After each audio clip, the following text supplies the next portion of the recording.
Well, hi, Brian. Hi, so how you doing today? Happy Sunday.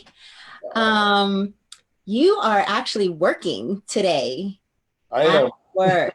I just want to introduce you to everybody. I'm so grateful to have you as my coffee chat partner today. It is 2 o'clock, but it's the perfect time for, that second cup of coffee. And um, I'm really excited to have you here. We've been friends for many years, Mhm. and we worked together at DCIS Montbello, and you have done amazing work, but you are in your office today. I am in my office today. I run a transitional housing program for people who have been experiencing homelessness, and we have been affected by the virus in just some crazy ways. We were on a quarantine a while back. We're off the quarantine now, which is really good. I get to go home. We did lose two people, which was really sad to the virus, and so we have several employees that are here, several employees that are out. We actually have some that are a little bit scared too to come back to work for a while. So as a result, I'm down some staff, and so when you're down, sometimes you just got to fill in gaps. And so I've been working a bit. Yeah. So you mentioned right before we went live that you've been working for 40 days straight. Yes, I have. I've been working. I just had to come into the building at least that many days. And 15 days and 14 nights there, I actually stayed here at the office. Mhm. Uh, had a blow up bed and just making sure that we could keep as many people safe as we possibly could throughout our quarantine. I also quarantined myself. My wife, Renee, beautiful person, has RA, and so she has an autoimmune disease. So I didn't want to make sure that if I was exposed, I wasn't compromising her health as well. So Yeah, condolences to the two individuals that have been a part of your work there. Did you say one was a worker and one was someone that was being housed? yeah, so one was a resident here. We have the ability to house 50 individuals here. And so a resident who was part of some of our beds are from straight from DOC, which is Department of Corrections. And so he had come to us several months ago, straight from being in prison. So he was doing well. He was, I'm not sure where, we can't figure out where anybody actually contracts this virus. And so it was sad to see him go. And then one of our staff people that was just a member of my staff, the office right next door to me right here. And, same thing. Not sure what happened. He was, in his 60s and contracted and just was, couldn't overcome it. So, So you had to be away from your family for 2 weeks. You slept there, yeah, away I from your did. family. Yeah, but the magic of technology, Mhm. so I didn't feel that far apart from him because just like we're doing here, I Mhm. feel like we're in the same room together, and I'm not supposed to be, the physical touch anyways, right? Not supposed to 6 feet social distancing and all that. So no, it was good last week to be able to head home, but I have just been coming back and forth to work. So yeah. Well, I'm glad to see that you're healthy and everybody else in your world is healthy. Everybody in the world. It is a miracle of and a blessing that the folks that live here. We now are 22 days, I believe, of nobody with any symptoms. We do temperatures 2 or 3 times a day. Nobody's even had a sniffle or a cold, which is amazing. Anyways, during this season, whether it's virus or not, that many people without any issues at all has been a real blessing. Well, I'm really glad to hear that. Let's back up a little bit. I want everybody to know a little bit of your history Okay. and experience. So, you're currently the program director for Ready to Work. Explain to everybody what Ready to Work does and where it was founded and all of that. Okay, well, cool. So Ready to Work, like I think I alluded to before, is a transitional housing program.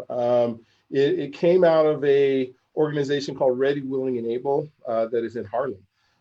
And our founder, Isabel, McDevitt, who is still our CEO, had worked at the Ready, Willing, and Able program in Harlem. She came out to Boulder about 10 years ago, wanted to work in homeless services, had done the work. And so basically it's a three-pronged approach to working with folks experiencing homeless. We're we call the workforce organization, where work is the most important part.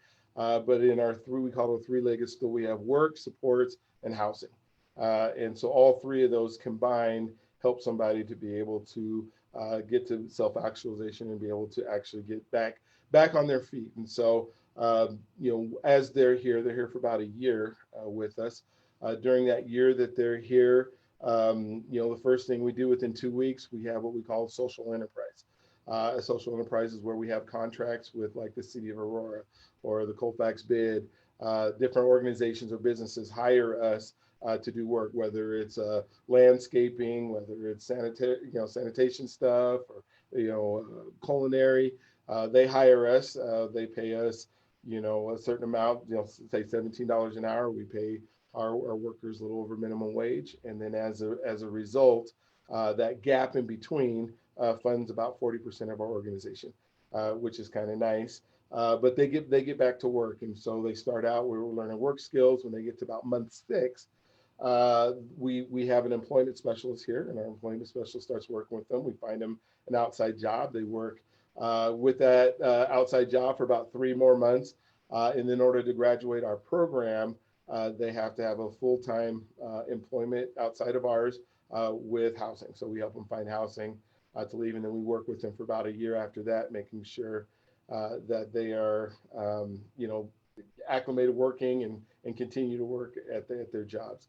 The support part of our system, that's one of our legs of our stool, is making sure whether it's a mental health support or whether it's, you know, like I said, getting a job support or it's substance abuse support, whatever it is that has got them where they're at, we want to support them in getting out of it. And then housing is that third part where you realize that for somebody, you know, sometimes we call it the chicken and the egg, you know, where you should go get a job and you'll be able to find a house, or you should find a house, you'll be able to go get a job. We realize that without housing stability, there is no job, and that works really well. You have to have a place that you know you're going to lay your head at night. And so we do that. So we take away the fear of where am I going to eat and where am I going to live every single day, so that they can work on them. And we have about a 75% success rate. So I think we're at 72% last year. So 3 out of 4 folks that enter our program graduate and end up housed and with jobs and back as, you know, I guess tax-paying members of our society. And so super proud of the program that we have here. Boulder is where it kind of started, where they were able to get the Ready to Work office going up in Boulder about 4 or 5 years ago now. And then so a few of the foundations said, we want you to duplicate that in every area. And so the CEO then said they figured Aurora would be a great spot, and had met with Mayor Hogan at the time. He said, yes, come to Aurora. It took a while to find a place where the NIMBYism, that's what we call it, not in my backyard, folks, would allow us to you know, have the facility. So we're right here on 225 in Parker. We're able to find a building, pay for a building, get it funded, get it, I guess, you know, took an old office building and refurbished it. And so this is where we're at. We just recently got a grant from Google to duplicate what we do in a few more, 4 more communities in Colorado. So we're now out looking for sites and places where this model can be used in other places. So it's going really well. This is amazing, amazing. And thank you for the thorough explanation. Maybe this is because you were a former educator, or, you know, you spent 15 years as a college professor. So you're very thorough at explaining, and I love it. 75% success rate. That's amazing. And what I hear you saying is, like, the goal is to help individuals to become independent so that they can build a life for themselves in a future, and potentially build wealth and live the American dream and just start over without being dependent on the government for a handout. You know, you help them get back on their feet. And then just like the mama bird, you kind of push them out of the nest and say, we believe in you. Like, we believe that you have the tools now to just really, really grow. Yeah, it's a true hand up. It is, it takes a while. I have, about 22 staff members that we have here that it takes for, for 50 people to go through a year. But when you look at the amount of money that it costs for somebody to be out on the street, it's somewhere between $25,000 to $40,000 it costs the taxpayers a year to have somebody out on the street. When you think of EMT runs and visits to the hospital and services that they access, it costs a lot of money for somebody to be out on the street, to have somebody reverse that, change it, and get them back on their feet. And we say that everybody has the same opportunity because they live in America. That actually is not true. Everybody doesn't have the same opportunity. Everybody doesn't have the same schools that they get to, as you know. Everybody doesn't have the same college education that they have access, that we're probably going to talk about a little bit today. Not everybody has the same parents that are, whether they're goal oriented or they just know how to be good parents. We have a foster care system that, if I were to say there's one segment of our society that we have failed tremendously at, it's our foster care system. We through the no fault of the child's own, they end up with, whether it's a group home or a foster family or whatever else, our government helps pay for them till they turn 18. And then when they turn 18, they're, since there's no more funding for them, many times they're just put back out on the street. And in many cases have not had, the education of what it takes to survive. Plus, they don't have the supports. And if I were to say there's one big thing that helps us all to be successful, is our supports. It's the people that help us when we make the mistakes that we make. And I would say one of the biggest issues of why people end up homeless is they don't have the supports. And, when something goes wrong, who do you turn to? I know I have access to my mom and my dad and had it when I was young and trying to figure this all out. And so when I did make some of the mistakes, even when I was in college, there was somebody there, whether it was a resident advisor or a professor or a coach or somebody that I could rely on when I had those supports when things went wrong. And a lot of the folks that have experiencing homeless or do experiencing homelessness don't have those supports. So. Wow, a lot of truth there. And I actually, at one point, many years ago, before I got married, went through the process to become a foster parent and got all the way to the end. And I don't know if you've ever been to those meetings where it's like the last meeting before you graduate through the program, and they bring someone who's a foster parent and they scare you to death with the facts. Like, here's the reality if you get a foster child. And I was like, whoa, like I had like this fairy tale image in my mind of taking a child in and it was just going to be easy, but it's really not easy, because these children are coming with a lot of transitional experiences and their traumas and the separation and anxiety and all of that. And I hadn't thought about, I was too young to have thought about the amount of time and energy it would take to help support a foster child. So kudos to all of the parents that are out there who are taking in children, because the work that you're doing is so necessary and so wonderful. And maybe, there might be a time in the future where I can go back and visit that. But I wanted to go back another step from this position. Before you became program director for Ready to Work, you were executive director of Aurora Warms the Night. And very few people know about this organization. When I talk to people and tell them, they are so amazed. Can you share a little bit about what Aurora Warms the Night does? I can, and I'll just drop back just a little bit to, we had, two of my kids are adopted. And so went through that whole process of foster care. A unique story. They were in New York. We were able to, when they were 4, we were able to go out. And one of the funny things is, so we went out to visit to see if these kids would be a fit for our family or not. So my wife and I, we go out there, we get to New York, and we're the same thing you are. We're excited. We made it through this process. We're living in Southern California at the time, and we get there. And we go to, it was at St. Vincent Services. We go into St. Vincent Services. The two boys they're twins and they're waiting for us and they're so excited, and they just say, here you go.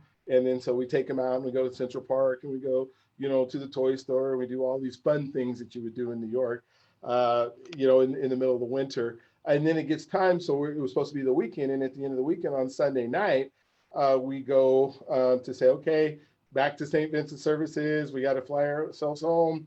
We got to see what we're doing. And when we show up there, they said, here's 2 plane tickets that are the same as yours. Would you please take them with you? And so we had no idea that this was going to happen. And all of a sudden we have 2 boys that are flying home with us, and they are now, in the 20 years, fast forward 20 years later, one got a track scholarship to Hastings and is now, I think last year he was the rap, newest rap star in the Westward. And the other Oh, one we have wow. some medical issues with schizophrenia that we're dealing with still. So yeah, I mean, it was just the craziness of what you said. Without those supports, I wonder, all the time where what I consider our boys would be at. Now, Um, wait, before you move on to Aurora Warms the Night, you said, oh, my 2 boys. You have more than 2 children. yes, we have 8 children total. 8 children. Okay, I need people to know this. Yeah, so Can you name them all in order? And some were adopted and yeah, so in order, Stefan's our oldest. He works at Pixar, then Ricky, then he works at Target, then Mercedes. Yeah, she is a teacher. She's a teacher in Southern California. Then Raymond, he was working at a bar, and then because of this virus, he's not now. Then Martiana, she's a corporate person at Pottery Barn.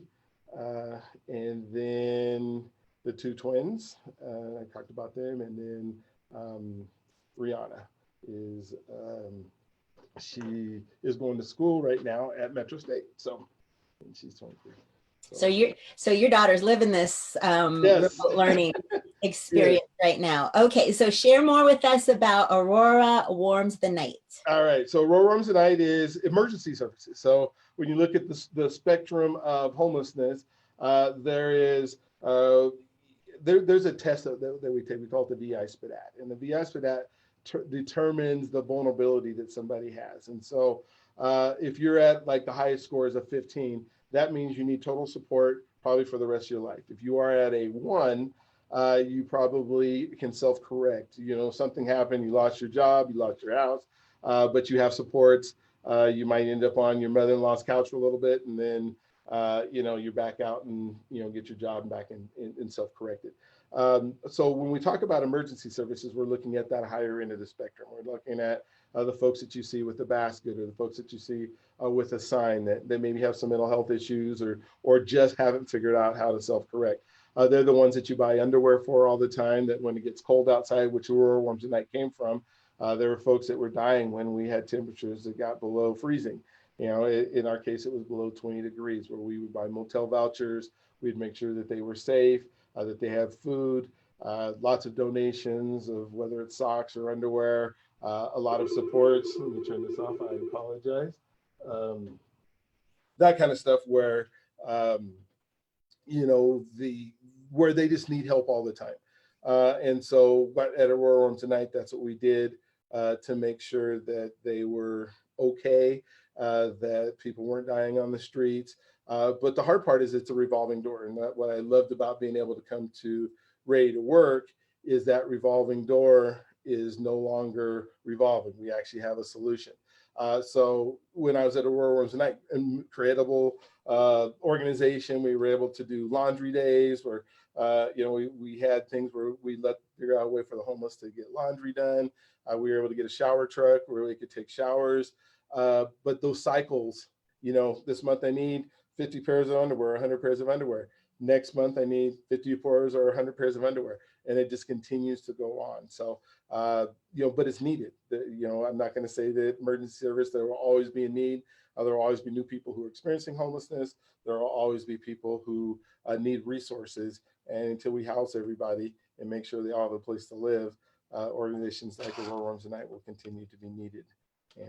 So explain, is it just by donations that Aurora Warms the Night receives the supplies that they need, or are there additional sources of funding? So at Aurora Warms the Night, we had a little bit of federal funding, a little bit of state funding, and then a lot of private donations that we were asking for that allowed us to be able to operate. And so it was a mixed bag. Same thing here with Ready to Work. At least 40% is funded by the folks going out to work, but we have foundations. We don't do very little state money and federal money. In fact, I don't know of any federal money that we're utilizing here. We use some state money to get our building, but it's mostly foundations and private donations and philanthropists, and people just say, hey, I like what you're doing. You're doing a great thing. Continue to do it. We're going to fund it. So if someone wants to be a part of your organization and they might want to make a one-time donation or, revolving donation, what are the two websites? The best one is readytoworkco.org. Okay. And then aurorawarmsthenight.org are those two websites for those organizations. Awesome.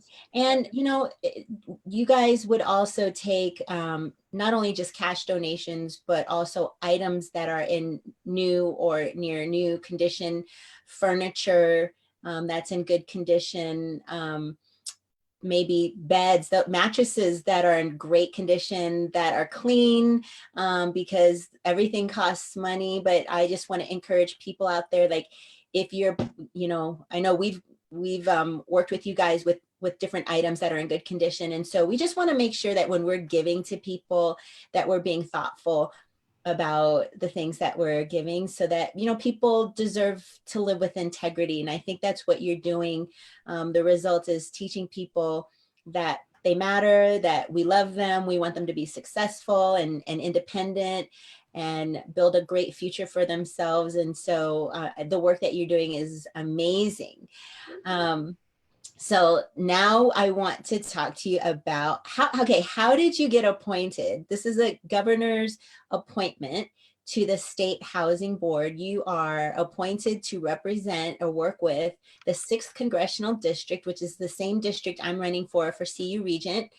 Tell us how that happened.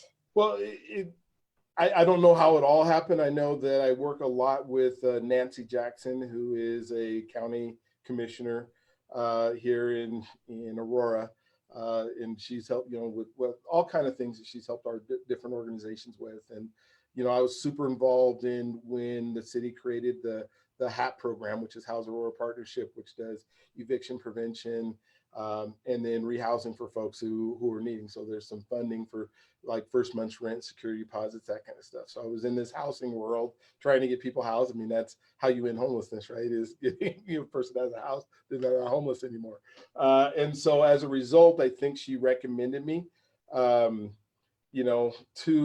the State Housing Board. They had called me and said, we need you to fill out this application and apply. We'd like for you to represent, your congressional district. And I said, okay. And, from there, whatever the process is to get appointed. I know it was why Governor Hippenluker was, I can't even say it now, was in office when the process started.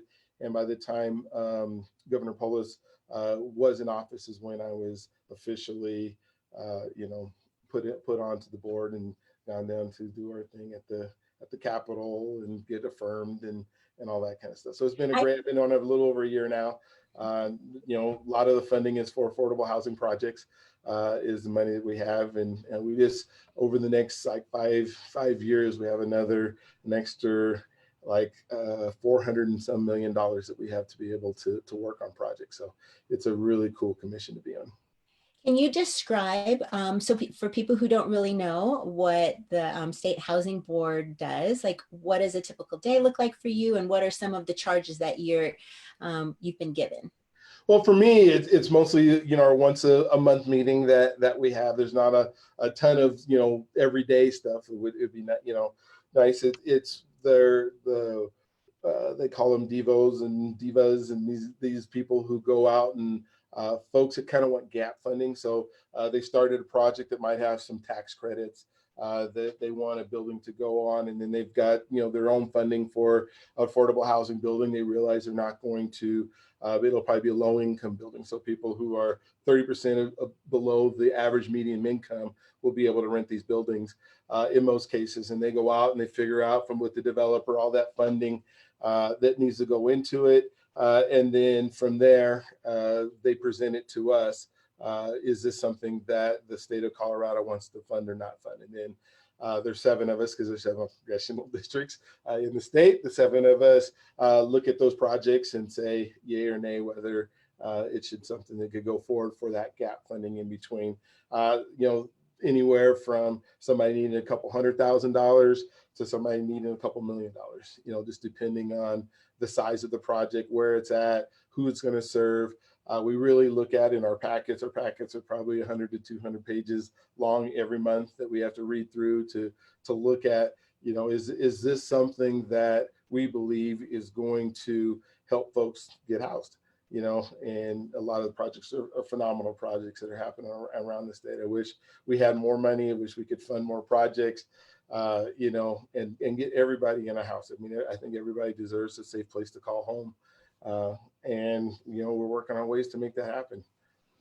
Well, I was really excited to hear that you were asked to do this, because I can't think of a person more perfect and loving and caring, and you've spent your entire life like this is what you've been doing, is this work, and just loving the people who really, really need a second chance at life, to have someone advocate for them. And so thank you for that work.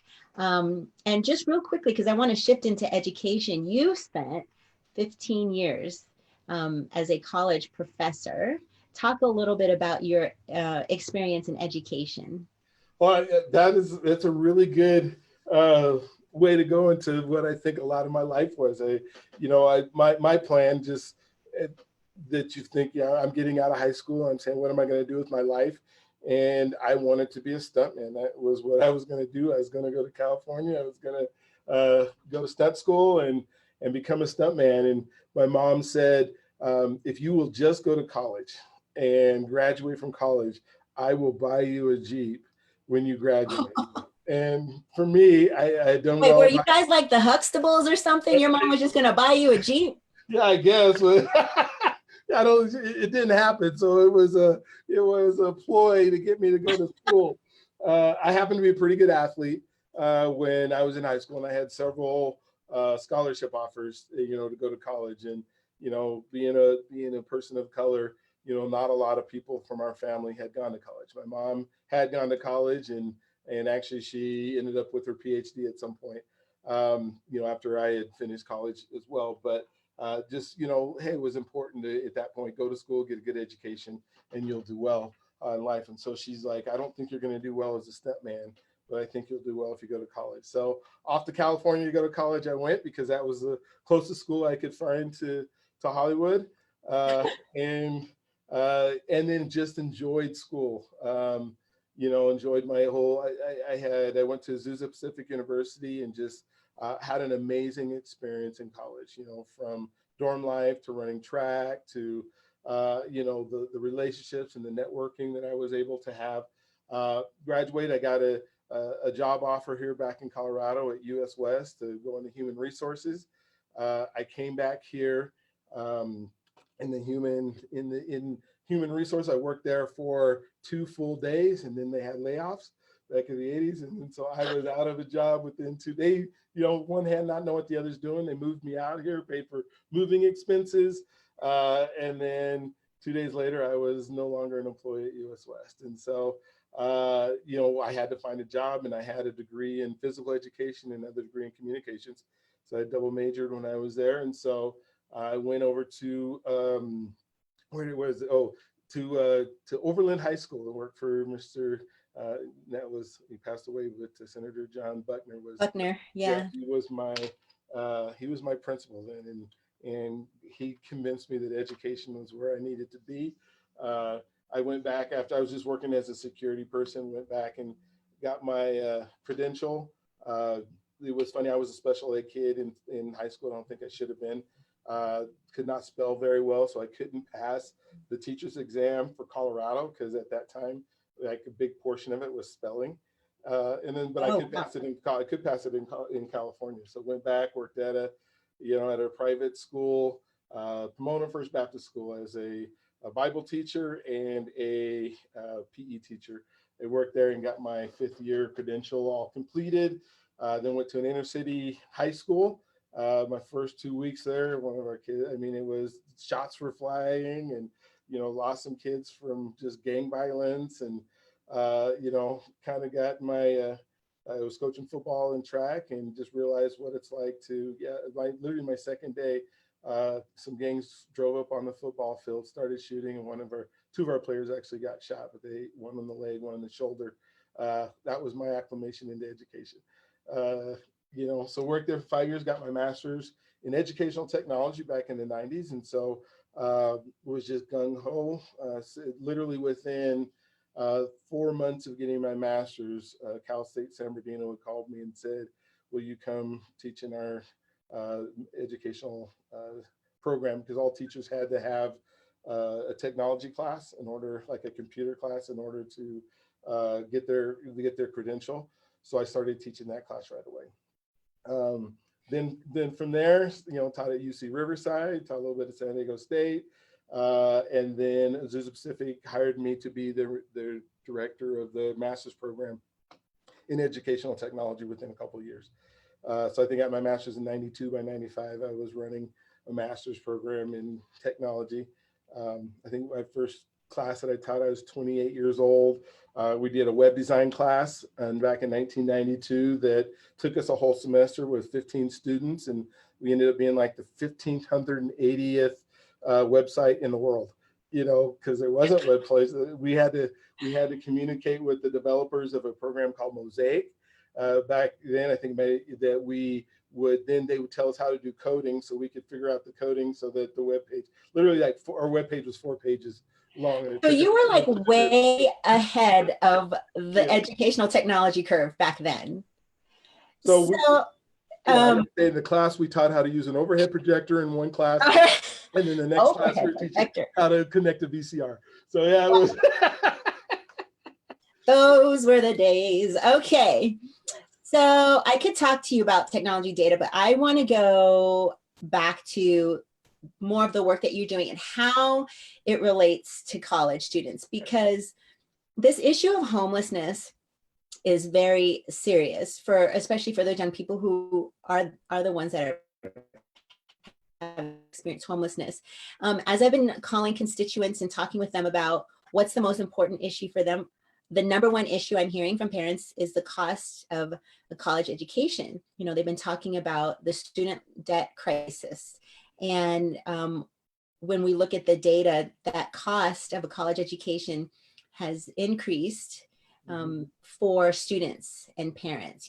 It went from where the state spent more of the money and paid more of the cost for a college education, and now that burden is now more on the hands of students.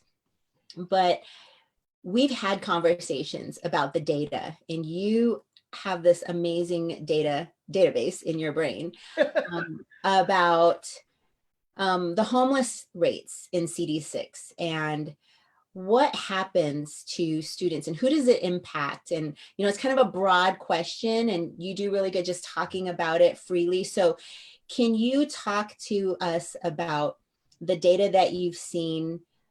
How many kids and what kinds of kids are you seeing impacted? And then also talk about those students that are in college that are homeless. Gotcha. Oh, this is good. I mean, it's when I think of our whole system and think of college and the price of education compared to what it takes to get out of it, and to watch folks that, whether it's my own kids or or seen other kids who go to college and then end up out of college and saying with this insurmountable debt that has to be paid back, that stops them from being able to purchase homes or to do things. You think of folks that graduate from college and then can't use what they graduated from or the degree that they have in order to work. They're working at Best Buy with a college degree in philosophy or whatever it is. And then you think of, like you said, the rising cost of education. And me, as being a professor and being at a school, a liberal arts school, and watching this happen over and over again, you're saying, okay, how does this translate? What do we need to do with our education system that allows folks to go to school? And then when I come over in this profession and I start looking at the homeless rate, and I get calls from City College Aurora or Metro State or CU, and they're saying we have these students who are living in their cars while they're going to school. There's no reason in this wealthy country that there should be any person who's going to college, doing what they have to do to get an education, should be sleeping in a car. We say all the time to, these people can pull themselves up by their bootstraps, and these are the struggles that you have to go through. I think I told you this the other day, they have to have boots before you can pull the bootstraps up, and so they come from backgrounds and they come from, where I think through the 60s and the 70s and the 80s, it was go get this education. There was, I even remember that, a lot of parents that were part of my classmates where their parents were saving for a college education. I can remember when I got to college and they were saying, when you start a family, one of the things you need to do is, set up a college fund, when you start working for your kids.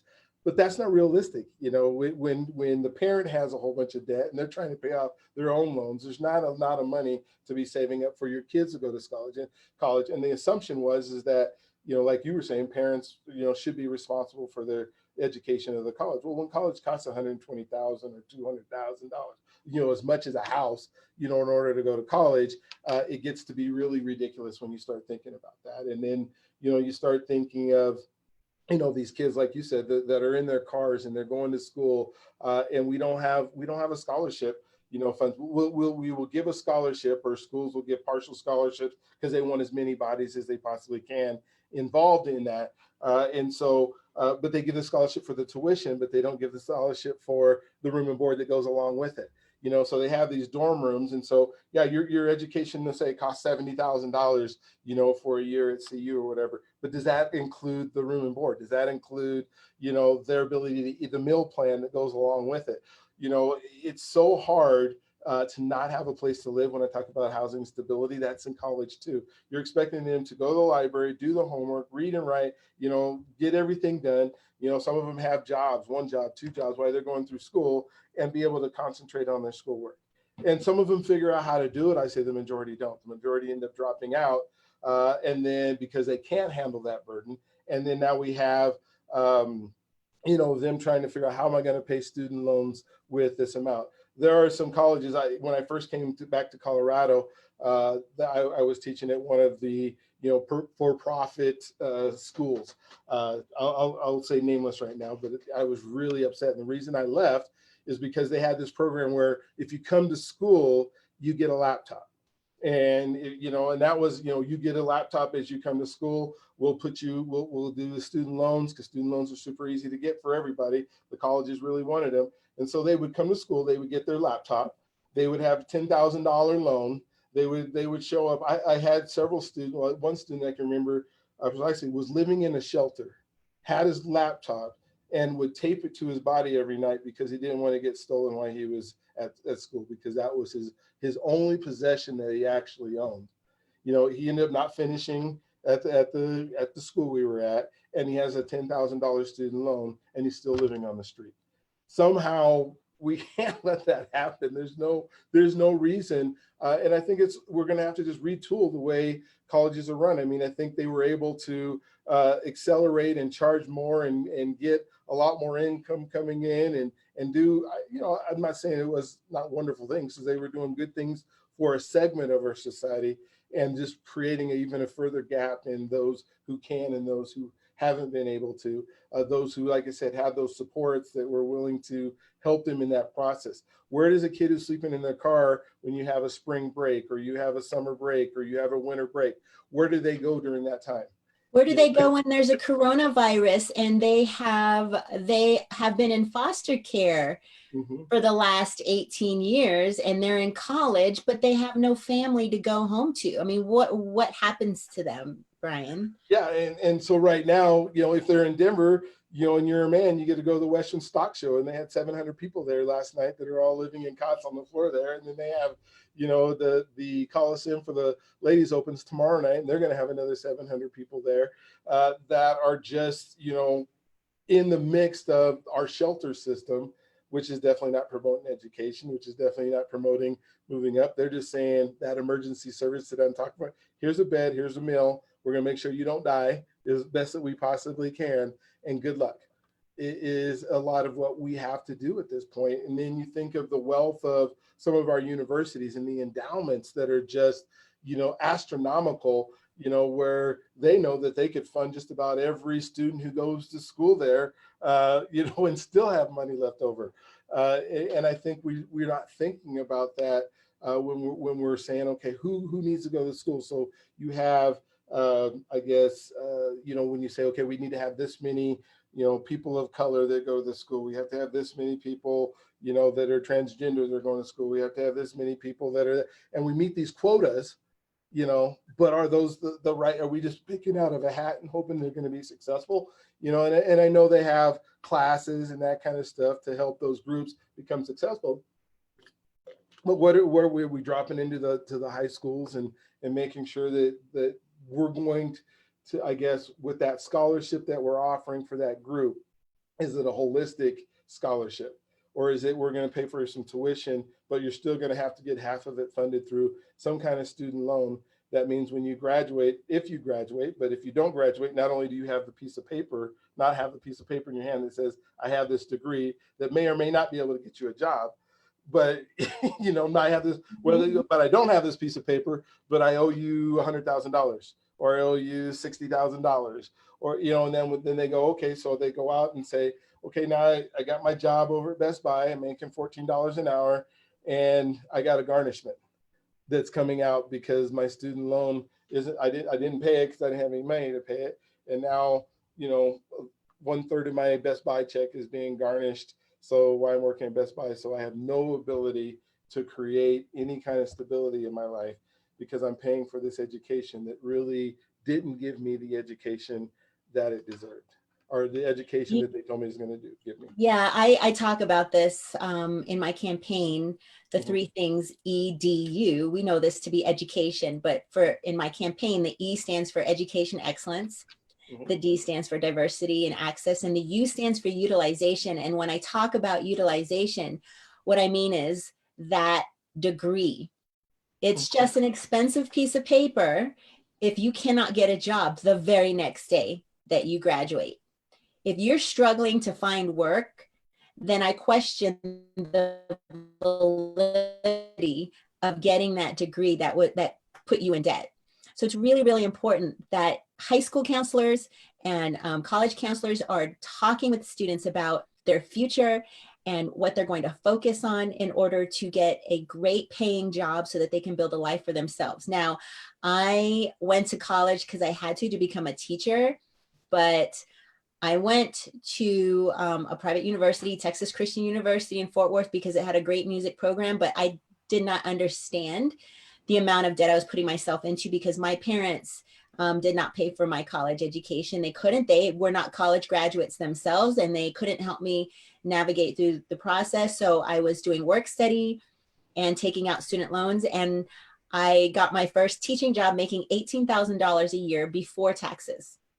Oh, It yeah. took me literally 24 years to pay off my undergrad student loans. And I did end up going and getting my master's degree. So I had undergrad student loans and a graduate student loan at the same time that I had to pay off. And you're right. It's ridiculous that we have young people going out there starting their lives with $100,000 worth of debt and no ability to really tackle that amount of debt in a quick amount of time, you know, and but the utilization of that degree, from what I'm hearing you say, is critical, especially when we're talking about children who grew up in homelessness and or in the foster care system, who have very little options to juggle the responsibilities of just living, paying your rent, paying your water, paying your electricity, paying your phone, paying for gas, paying for the things that you need to pay for, and on top of the debt, you know, groceries. I mean, all of these things factor in if you're not able to get a decent paying or good paying job. Yeah, I'm so into what you're saying as far as utilization and how important it is. And, you know, the college experience that I would say, you know, 30% of it is what you get in the classroom and what you, the skill that you're learning. The other 70% is how to navigate life. You know, how do you make those connections with people? You know, you were saying maybe the foster care system or just, you know, parents that experience some, just how about if you just had bad parents, just bad parents who didn't have a clue. You know, I remember when I went to college and I got a credit card. You know, Sears was on the walkway there in front and said, "Hey, get this Sears credit card." You know, I had no idea what percentages were. You know, I got my credit card. I went into Sears and I bought a whole bunch of stuff for my dorm room. And then a bill came at the end of the month. I'm like, "What's this for? I'm still in college." I didn't even think about paying it until, you know, I got these collection letters that said, and then I heard about this thing called credit that, you know, hey, now your credit is really messed up because you had no clue what that was all about. I thought it was like my student loan where I get the student loan and I don't have to pay it back until I'm done. And then I think about, you know, the networking that goes on and the relationships that you make and the time that you have to be able to create that.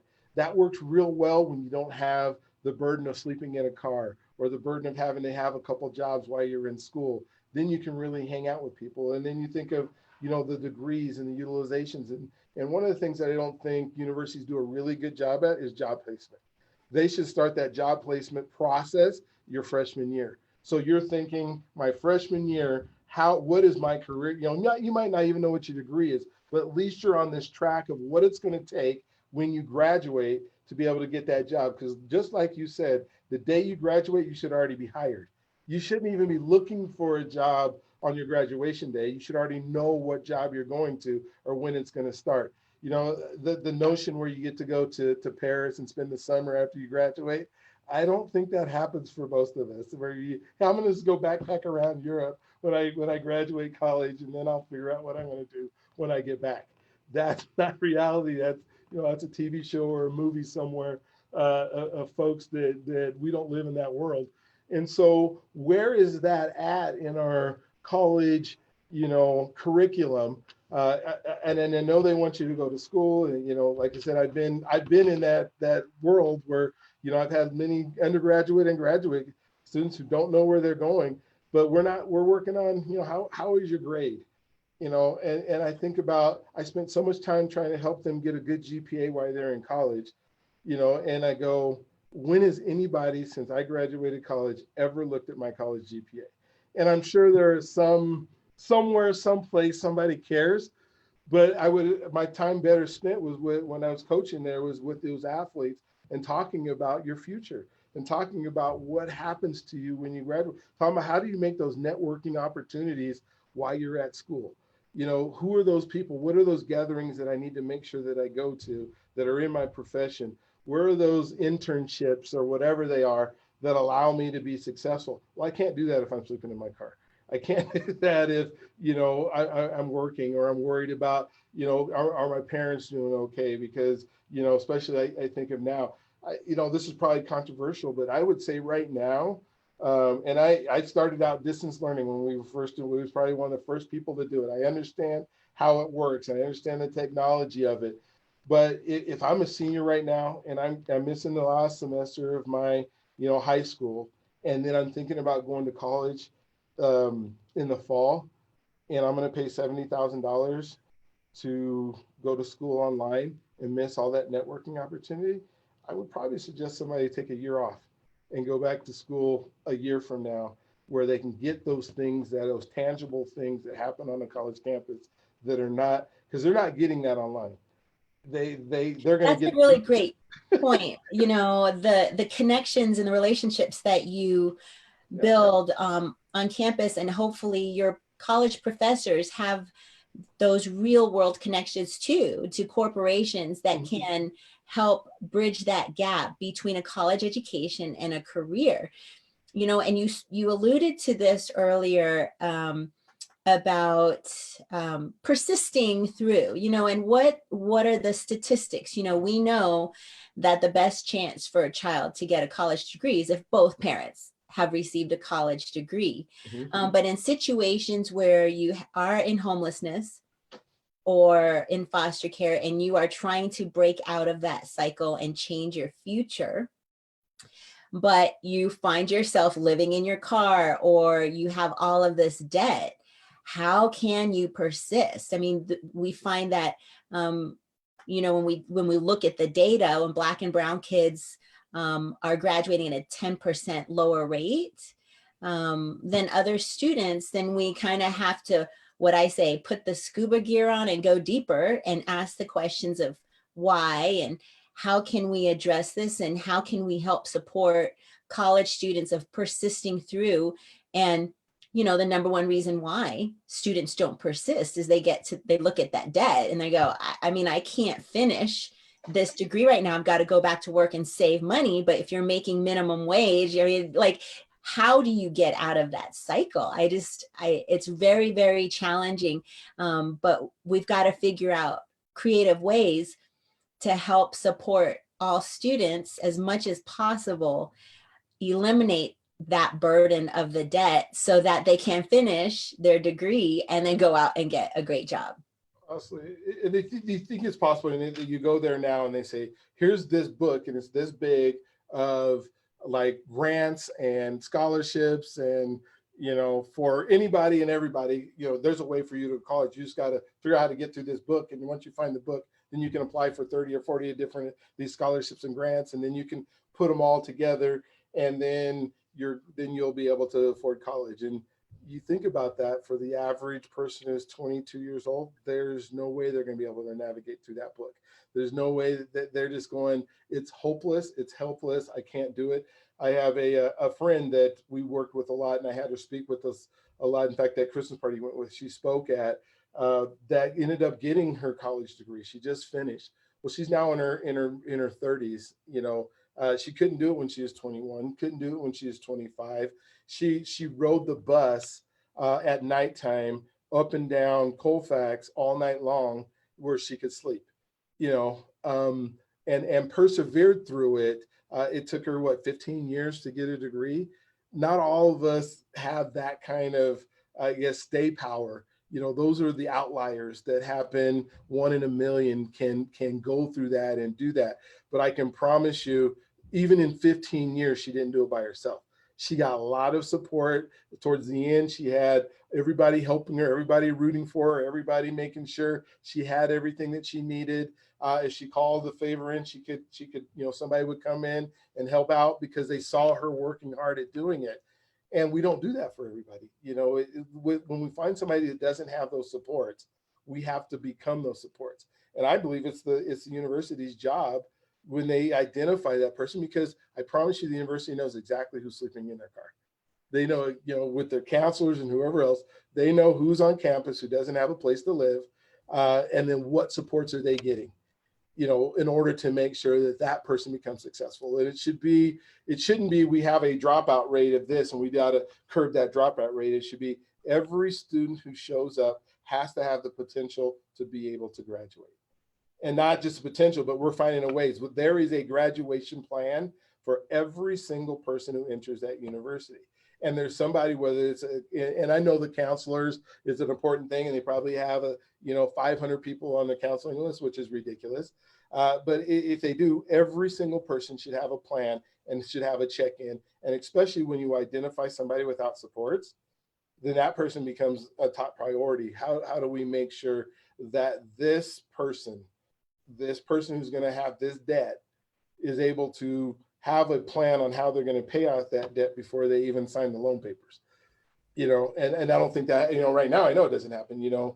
I have kids who have gone there. I didn't have money for them to be able to, I'm working in nonprofit world. I don't have money to save up for a college education for 8 kids.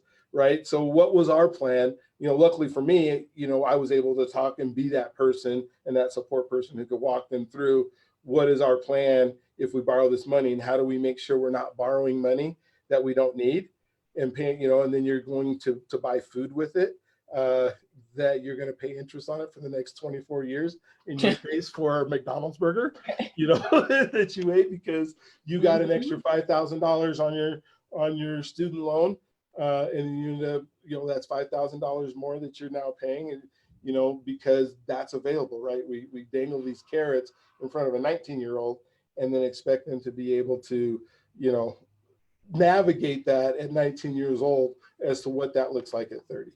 And so literally every single person who tried that you have signed that loan paper. The loan counseling is, forget that. That just tells you a whole bunch of numbers you don't understand unless you're a math major, right?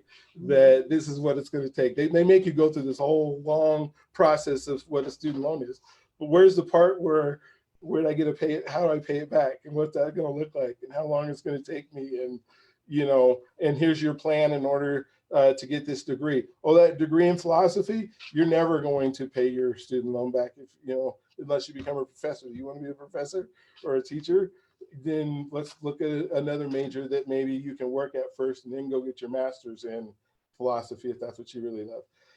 Those kind of things, and obviously that's just a crazy example. But, that's where I think we're failing the folks that are the ones that we're saying, oh, but we gave them a scholarship. Oh, we helped them get into college. We have scholarships for this many minority kids that get to come to our university every single year. What's that graduation rate? If you have 100 kids come in, tell me 99 are graduating. And they're not going to tell you that.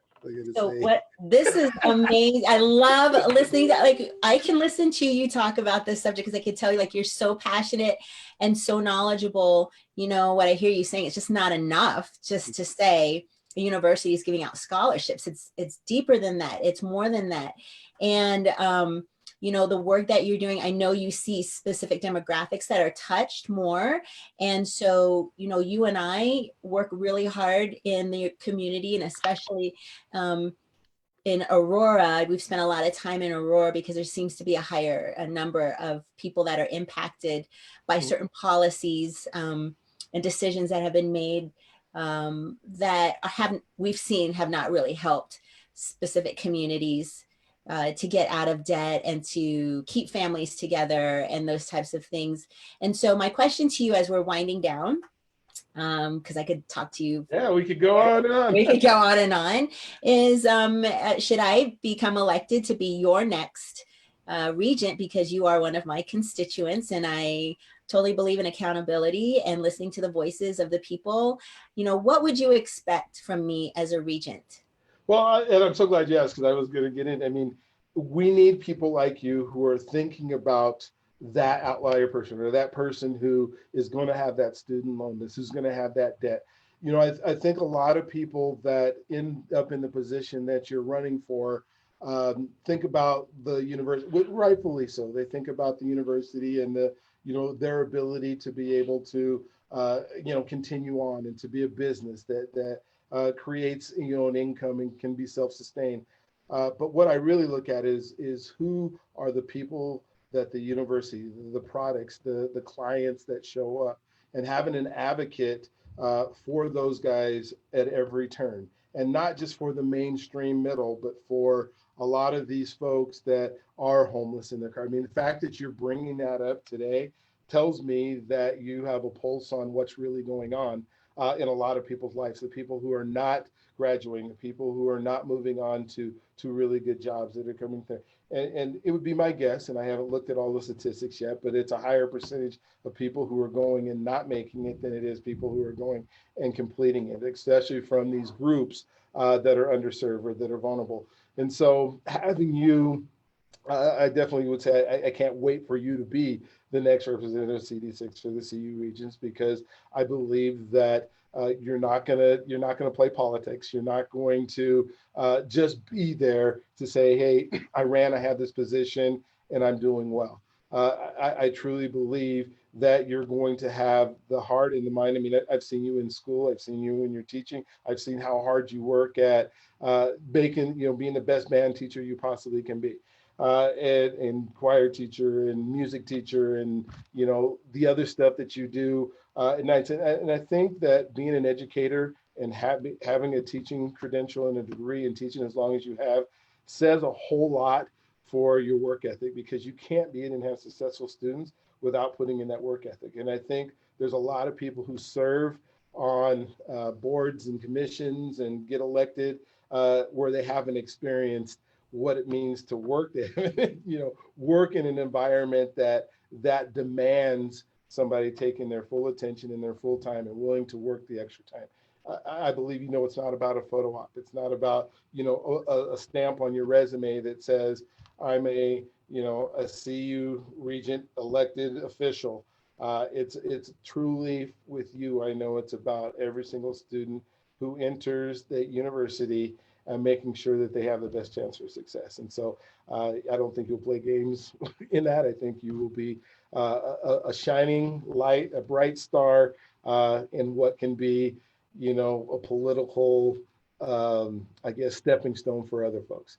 I don't see you trying to run for the president of the university or anything, which is this higher level. I think you will be right where you need to be and be able to affect change in the way that it needs to be affected. Wow.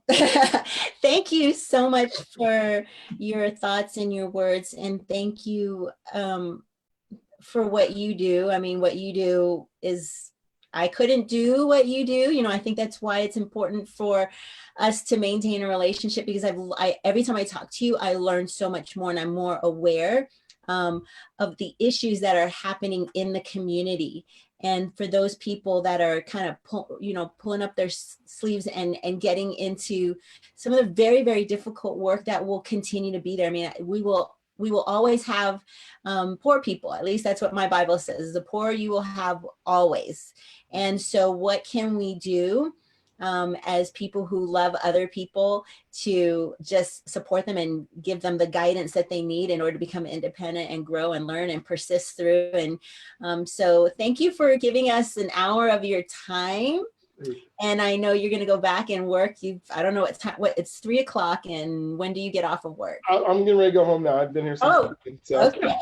Yay, you get to go home and, tell Renee hello and all your 8 kids, that we love them, and just stay healthy and practice social distancing. And I will, yes. And wear your mask and all that good stuff.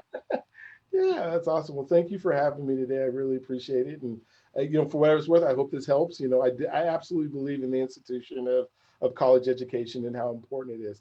And done right, I think it can help everybody. It's just we need to make sure it's available to everybody. It's not just available to the elite. And the elite, our separation, our gap creates even more. So I think you'll be able to do that. Please vote for Priscilla, whether it's in the primary, which you got to do right away, or in the actual election. So I'm looking forward to having you be my guy or my girl. And before we close, if you would like to check out my website, it's Ron for CU Regent, RAHNFORCUREGENT. And because of the fact that we're all in quarantine, if you would like to make a $5 donation or more to our campaign, would really help us out, help us get our message out to more voters in a more creative way, since we can't door knock at this time. But thank you for tuning in, and we hope you all stay well and have a great week. Okay, thanks, Brian. All right, you have a good day. All right, bye-bye.